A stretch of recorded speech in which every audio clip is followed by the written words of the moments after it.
Hello ladies and gentlemen, and welcome back to Fallen London. In the last episode we found a road into hell in a secret Mithraic temple under a butcher's shop.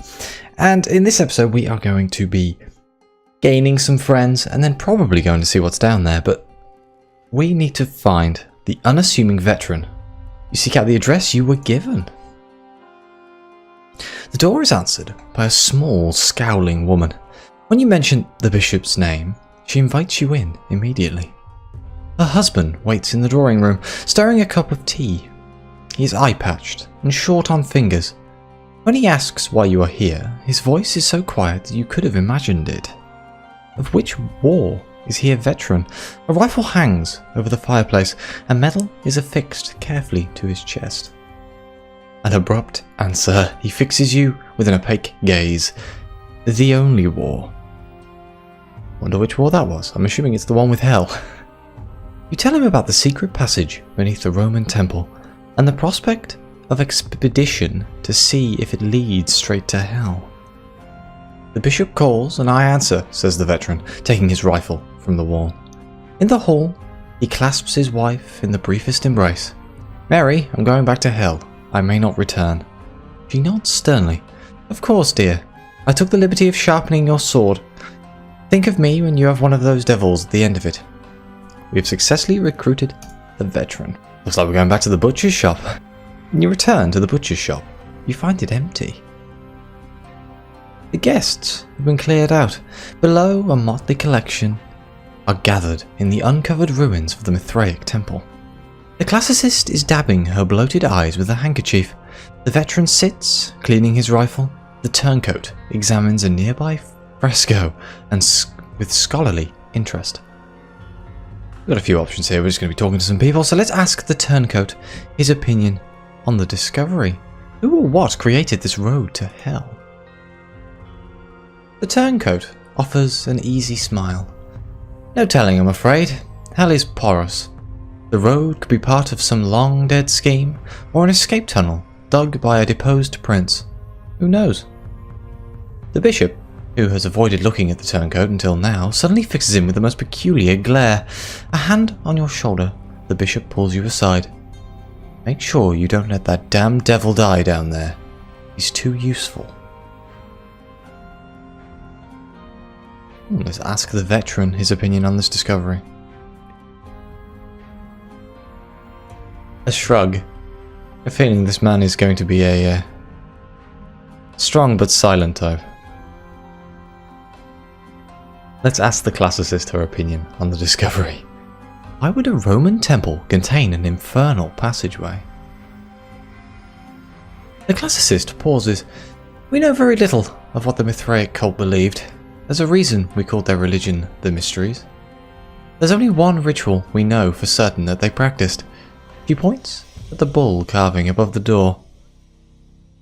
Tauroktonos, the art of animal sacrifice. Perhaps the Mithraic cult were paying hell with tithes of blood. Hell wants souls, not blood, says the turncoat. If the cultists were sending bulls down there, it was nothing more than a waste of good livestock. Well, so we can equip the expedition with supplies. No one is sure how far hell is from London, except that it takes days, even by train. You'll need food, water, bedrolls, and sturdy boots.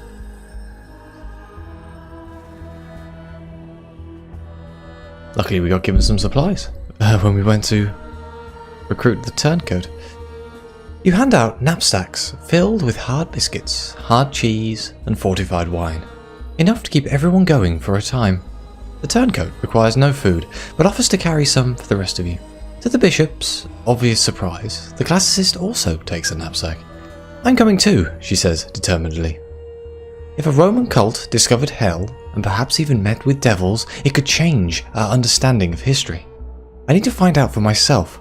And besides, she gestures to her eyes. I'm not afraid. My time is short no matter what I do. So, we get to descend into possibly hell. The bishop shakes each of your hands, except the turncoats. The veteran loads his rifle, The classicist takes a gulp of wine. You will not be able to return for some time. The hallway slopes downwards, steeper and steeper. The veteran raises his lantern, but darkness still gnaws at your heels. Darkness gnaws at your heels. After a half hour of walking, the smooth walls and polished flagstones of the hallway give way to natural cavern. Stalactites drip, stalagmites loom. You have come across a sign carved in the wall. Above, it's Latin and Greek and a dozen other languages besides, including, with the devil's usual pognon for anarchism, English. It reads, Devilbone Road. You press on. So we're back at the Moloch Saint crossing. Soon you arrive at a crossroads. A railway track cuts across the tunnel and into the distance. The ceiling is blasted back by years of congealed smoke. A steam whistle screeches in the distance. Roaring, churning, screeching like a bat, the Moloch Saint train comes thundering down the tunnel. It streaks past, a brute, a missile, then it is gone. Hot winds and smoke dance in its wake. The veteran's hat whisked from his head and spirals into the darkness.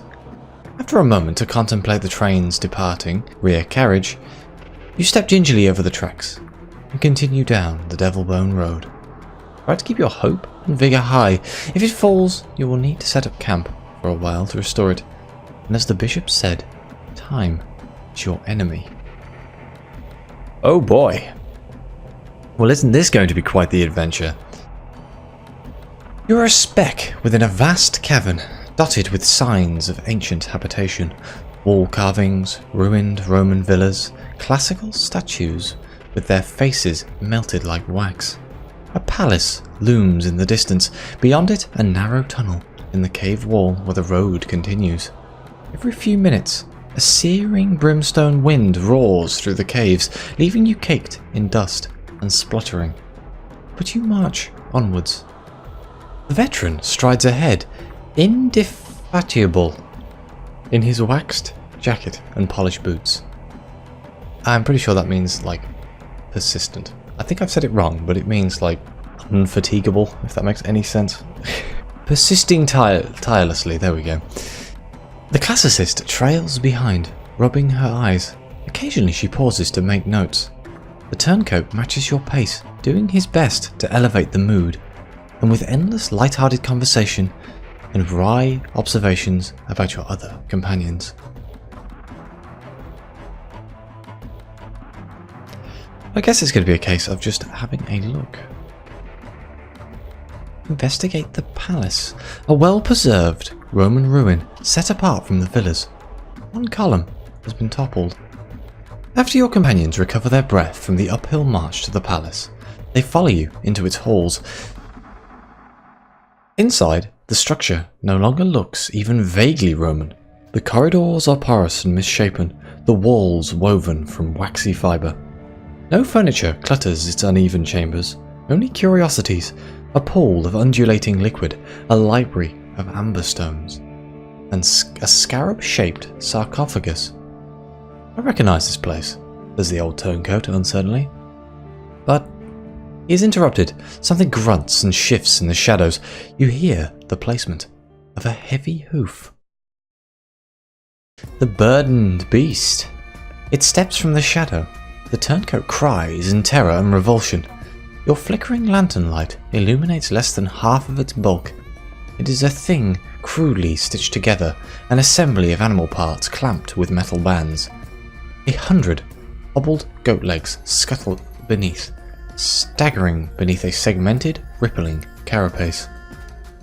It has a bull's head, eyes mad and rolling.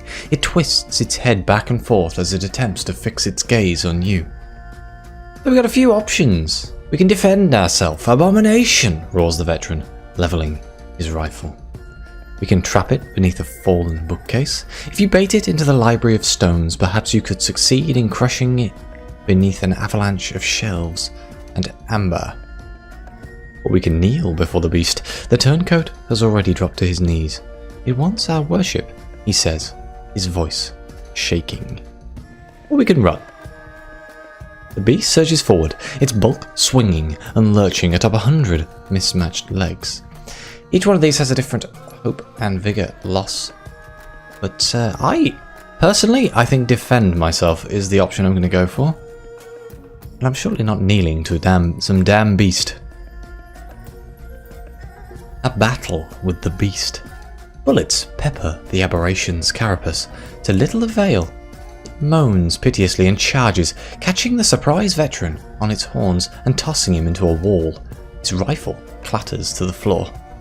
Before further damage can be done, you snatch up the gun and jam the bayonet beneath one of the iron bandings holding the beast together. You place your foot against a wall and push, heaving the entire monster onto its side. 100 goat legs fail uselessly.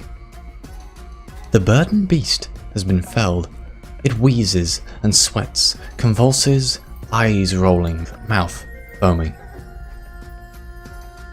So what can we do here? We can ask our companions for advice. The beast has been defeated. What should you do with it? We can either slaughter it, is it your imagination, or does it willingly bare its neck for the blade? Or we can free it from the bands of iron. Its long body is crisscrossed with studded iron bands nailed into the flesh. Removing them will perhaps calm its temperament. Let's ask advice first. Kill it, says the veteran flatly. We should bury it in the briar patch, says the classicist, staring into the distance. Beneath the dancing sky. Whatever her blighted eyes are seeing, it is not visible for you. It has a resemblance to someone I admire, says the turncoat. He sounds outraged. A twisted parody of my master. My master who can strike fear into the heart of an army with a single glance. Who knows all the secrets of the stars. A proud prince who would never permit himself to be seen in such an undignified state. This thing is a hideous caricature. In your language, you'd call it blasphemy. We must kill it. Well, that's two people who both vote for the kill the beast. I'm kind of tempted to free it from its bands of iron, but I don't know if that would end badly. Let's free it. Ignoring the turncoat's protestations, you pry out the nails, you untwist the screws, you lever open the iron bands, exposing the mangled, steaming flesh beneath. The beast screeches and swings its horns at you half-heartedly. When it is finally freed of its various tortures, you roll it back onto its 100 feet. It rears up before you, bellowing, then turns and scuttles into the darkness. As you exit the palace, you notice the unburdened beast is following behind, skittering from shadow to shadow. Your companions don't seem to notice. The whole turncoat seems deeply discomfited. So, the next option we have is to examine the statues. Marble statues are scattered along the road, some missing limbs, some toppled onto their backs. All lack faces. Ow. The classicist examines the statues methodically, one by one, making copious notes. It becomes apparent that each has an identical symbol burned into its back. When you close your eyes, you can see it burning a mile high in the darkness of your own mind. After merely glancing at the sigil, the veteran develops a nosebleed. Why would someone carve this symbol here? The turncoat is grimacing, as though he's been suddenly struck by toothache. It means something like the certainty of death, a demise that can no longer be delayed. Okay, so I actually need to set up camp. Because we have run out of hope and vigour. I would like to investigate the villas. So, you've been on your feet for too many hours. Your boots are in tatters. You need the sweet, brief release of sleep. First things first, you check on the classicist eyes. They are developing at an alarming rate, bulbous, throbbing, violently red. Inside you can see soft shapes testing the membrane. Indistinct, tangled, a probing cluster. The turncoat broods by the fire. The classicist has miserably secluded herself to the camp's periphery.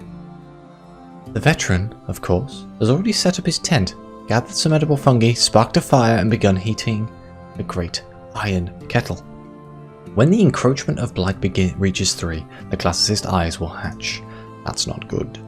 You settle in for a while. A pot of gristle and foraged fungi stewed over the fire. All is silent except for the crackle of flames. There is exhaustion in the air. You will only have time for one conversation with a companion. Each rest. You kind of want to bond with the unburdened beast. It nudges open the flap of your tent. It has followed you all the way from the palace. You stroke the hideous creature's flanks, scraping no small amount of skin from your palm.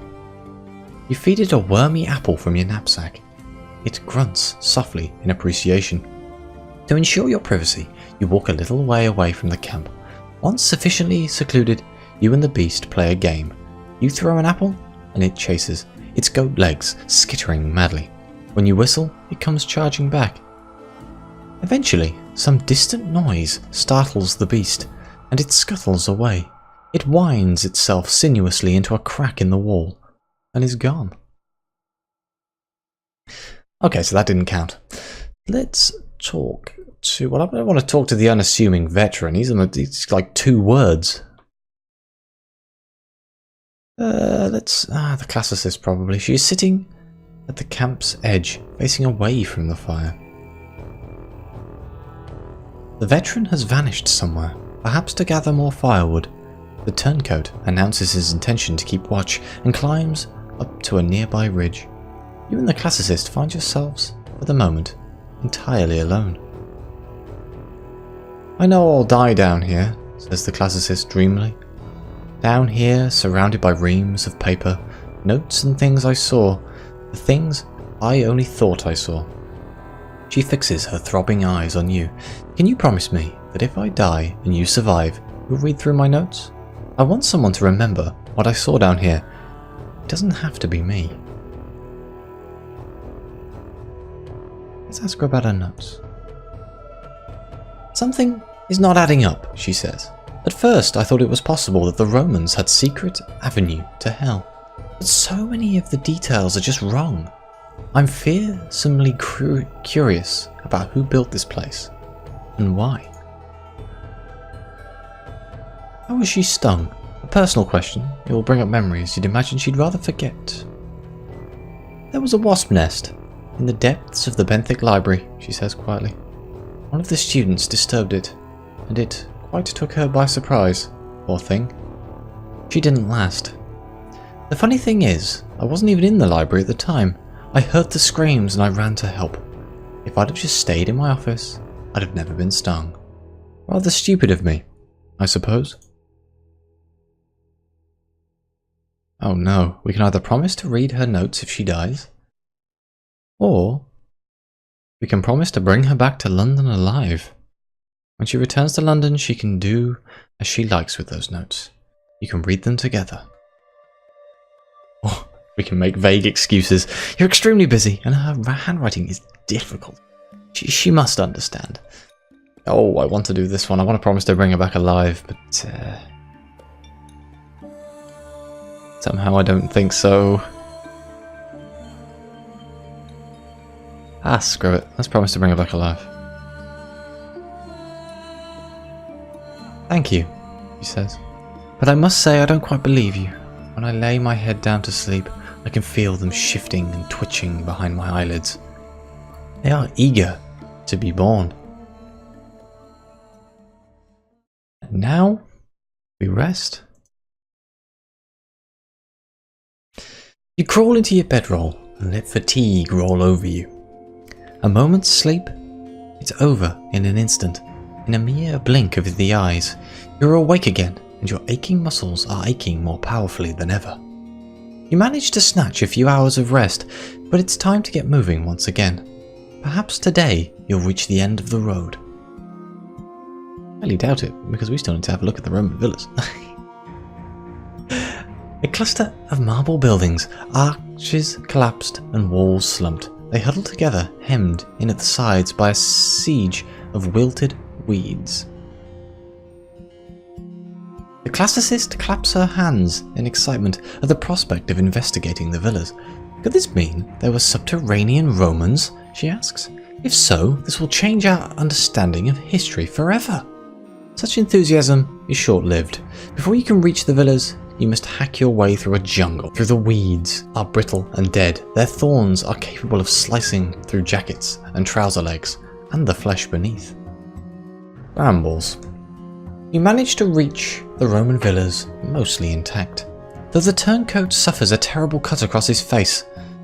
The brambles have invaded the marble, cracking stone and fracturing roofs. Each villa has been hollowed out, with only a single item placed on a plinth inside. In one villa, you find a broken brass sickle. In another, an entire printing press, its iron frame knotted with vines. The turncoat pauses to examine the press, frowning. We can either search for items of value. They could come in useful, opines the veteran. He picks up the sickle blade. Maybe we can turn the devil's own instruments against them. Or we can burn the houses. An awful place, says the turncoat, holding a handkerchief to his wound. Would setting it on fire be a disproportionate, do you think?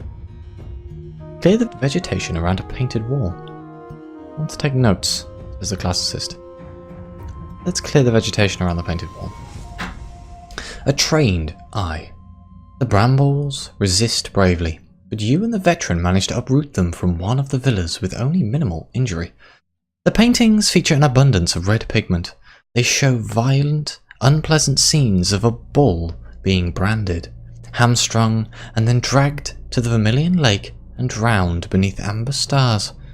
The classicist sits and takes notes quietly, muttering under her breath. Finally, she looks up. Never seen art like this at a Roman site.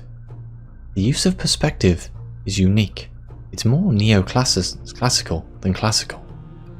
I don't know quite what to make of it. I don't think setting it on fire really helps us that much, so let's leave it behind. There's nothing here but a collection of miscellaneous objects guarded by razor-edged thorns. Now we can walk further down the Devilbone Road. Beyond the palace, a tunnel gapes like a maw. You clamber cautiously down the steep confides of the tunnel, pebbles skittering underfoot. As the veteran and the turncoat forge ahead, the classicist asks for a momentary rest. Can you hold on to these? She asks, handing you a bundle of papers. My vision is failing. I can no longer write, and if something should happen to me before we reach the end, well, when you get back to London, I want you to read them. She adjusts her coat and trudges on. Later, after hours of grueling descent, the veteran stumbles and leans against the wall. Time for a rest, he wheezes. Oh no. As you set up tents, the turncoat declares he will keep watch. After all, he need not sleep. The veteran proclaims that he will do the same. The turncoat protests. There is no need. The veteran replies, as sharp as flint, that he won't trust his life to a damned devil, no matter what the bishop may say. Their argument rages like a storm. Finally, the veteran draws his rifle. So we have two options here. We can either support the veteran, or we can defend turncoat. Oh dear, so if we defend the turncoat, we tell the veteran to put his gun down and be quiet. The turncoat has given you no reason to distrust him. But that will make the veteran leave the group, which seems like a bad idea.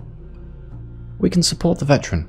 The turncoat has clearly been keeping secrets, and you don't think he's yet earned your trust. You don't want him keeping watch alone. I think it's better for us to lose the hope and vigour than the actual veteran, but this is actually quite a difficult choice. Let's lose the hope and vigour, because I'd rather keep them both. If we lose the turncoat, if we support the veteran, we'll be in trouble though. An uneasy truce. The turncoat looks disgusted. It's a matter of practicality. Trust doesn't come into it. Trust is everything, says the veteran. The only reason I've not killed you yet is because I trust the bishop. Kill me? The turncoat scoffs. You wouldn't know where to start. In the argument's wake, a strained silence has settled on the camp. The turncoat broods by the fire, hunched and unmoving. You settle down to sleep. When you wake up, it is exactly the same spot, with the same granite expression. Pack up camp and continue on your way. No one managed to get any sleep, and everyone is furiously angry. But at least anger is better than exhaustion. You haven't walked long before you are forced to stop once more. The steep tunnel ends abruptly at the edge of an abyss. When you drop a pebble into the darkness, it is swallowed in silence. "There's a bridge," says the turncoat quietly. But the bridge is impossibly slender and made of glimmering glass. It looks delicate as a petal, but when the turncoat tests his weight on it for a moment, it holds up admirably. Looks like we have to set up a camp. The tunnel has been bisected by a jagged ravine. The only bridge across is a shimmering sliver of glass, narrow as the sole of a foot. The veteran strides ahead, indefatigable in his waxed jacket and polished boots. The classicist trails behind, rubbing her eyes. Occasionally, she pauses to make notes. The turncoat matches your pace, but he is silent as a stone. But either way, I think I'm going to have to end the episode right here. Thank you for watching. Please like, subscribe, let me know what you think, and we will be continuing with this story next week. But, as always, I'll see you next time.